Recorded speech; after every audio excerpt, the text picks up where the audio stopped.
Fatafakatra roa amin'ny telopolo nisan'ireo namony ainy sy ary 7 no naratra vokatra ny fanafian-dahalo an-tranga tany Beroro ny alatsinainy lasa teo.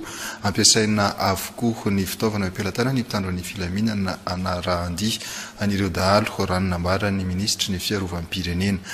Tonga nitsidika tany antoerana sy namangy ireo manamanjo tany Beroro ihany koa ny gouvernement tantarian'ny prime ministre Omaly. Fitiavana Donisy Fetra Andre Mananjara. Isan'ireo sisa velona tamin'ny fanafian-dahalo na afaty olona 13 ny mpamily ny ilay taxi brosy.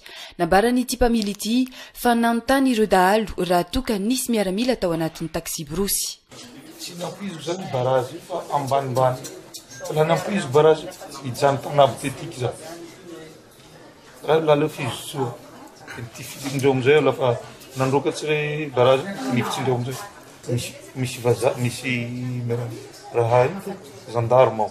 De gendarme reo amizay navoniko. Zay tsy nitondra vazaha. Fa la zay zany zao zany misy gendarme ao. Mivinony aby reo. Telo. Stagiaire aby reo. Raiky maty. Norarafan'ireo dahalo tifitra ihany koa moa ny fiara 4x4 iray nitondra miaramila. Naratra ny telo tao anatiny. Raha hay zany tonga encouragement ny Berety même pas eo amin'ny 5 km fa misy lala somary mihosihosy zay eo de avy hatrany za zareo 5 za taorian'ny 4x4 de misy vadina miaramila moa zany tato agnatin'ny cabine de commandant d'unité igny aro amin'ny devant chef de bureau miaraka am'zao de pa Nareo le tanaty 4x4 zany. Tanaty 4x4 tena zao zany tagna vidy malaza. Raha nitatitra farany taoriny ny fitsidihan'ny délégation-ny prime ministre Omaly, tafakatra 13 ireo maty ary 17 ireo naratra. Efa nahazo fitsaboana avokoa ireo naratra.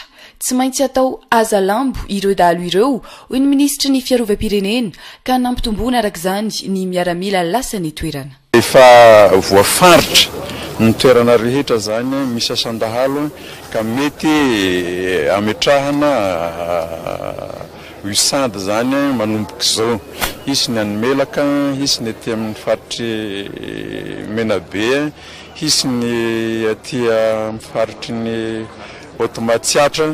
Ny fampiasana ankidibe koa de tsy eo ambanin-javatra fa de tsy maintsy ho ampiasaina daholo zany ny fitaovana rehetra zay misy eo anivon'ny 10 alin-dala. Namangy ireo manamanjo sy ireo marary tany Beroro Omaly ny gouvernemanta notariny prime ministre Mahafaly Olivier.